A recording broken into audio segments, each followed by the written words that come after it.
So let's go through, and we'll go through what you told me and what I circled here.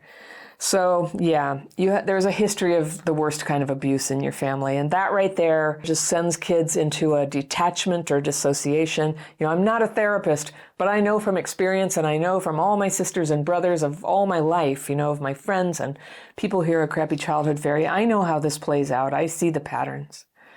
And it really does a number on the ability to have relationships until we can really, face it and find a different way forward. I'm going to say right now that one of the phrases that I always find alienating in trauma videos and literature is that you just need to heal that trauma, or when you have unprocessed trauma, or they talk about it like it's this automatic thing that you can do and then it'll be gone.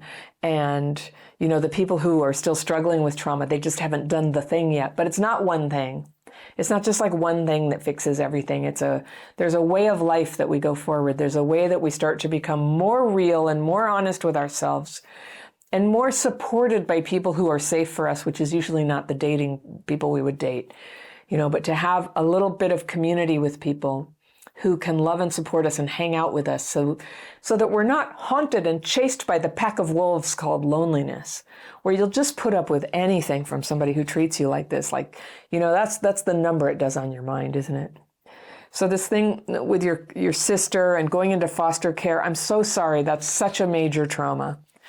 And yeah, you felt scared and alone, and that thing where that foster mom, not a mom, some sort of foster person, locked you in a hot room with no food and water all day. I'm so sorry that happened to you. How terrifying, what a wedge that put between you and your trust for the world. So you never really trusted adults or parents. No, of course not. And mom stayed with dad. They argued.